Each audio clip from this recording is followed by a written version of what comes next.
Just a week to go before Finance Minister Kotongwane tables his budget speech, the South African Liquor Brandowners Association has called on the government to curb the high excise taxes on liquor and other similar products. The liquor industry says while excise taxes have increased fourfold since the year 2000, these have not led to lower rates of alcohol abuse. Instead, the illicit market has continued to thrive.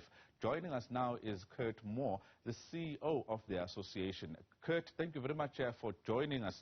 You have mentioned President Cyril Ramaphosa's speech and his promise during the State of the Nation address that his administration would cut the red tape that is hampering small business. You are saying these high excise taxes imposed on alcohol are another form of red tape. Absolutely. Good evening, and thank you for having me. It's an important conversation to be having, as you said, a week before the minister's speech.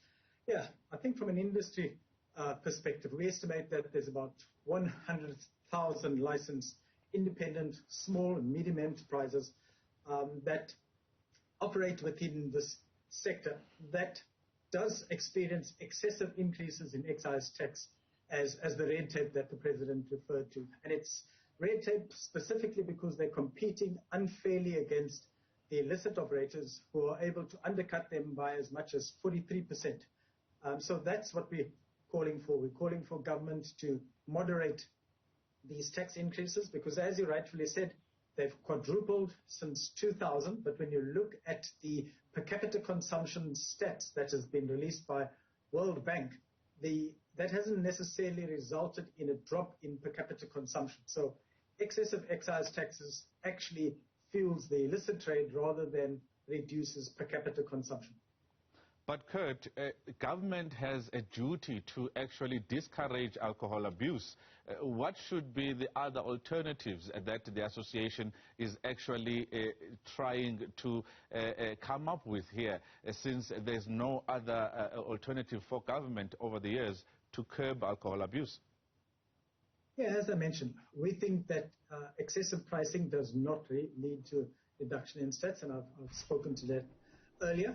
We believe, however, that targeted interventions are the way to go and to target those consumers who abuse alcohol and which causes the problems that we often refer to. Let's take an example such as drinking and driving. Now, drinking and driving needs to be targeted. You need to target those who are drinking and driving. You need to support the courts. And you need to support law enforcement to make sure that people are apprehended, and those who are apprehended go through the judicial system as soon as possible. And that's where we've committed funds as an industry to support government to reduce the alcohol-related trauma and the fatalities on our roads.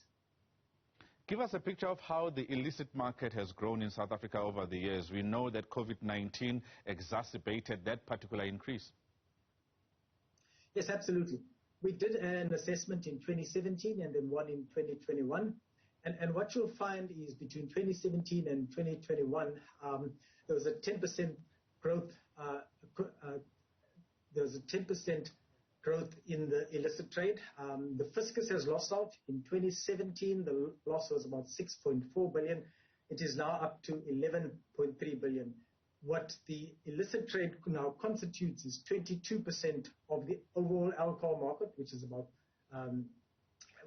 20.5 billion rand. So that's a significant chunk of the market that they have. And in the South African context, there aren't too many companies who have more than 22%. So we have an uphill battle on our hands.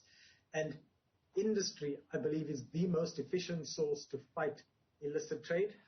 As I said, they have a price advantage on us because they don't pay excise taxes, and each time government increases excise taxes excessively and outside of inflation, we just give the illicit traders the upper hand. Kurt, before I let you go, you've called for a moderate increase in excise taxes for alcohol that is actually inflation related.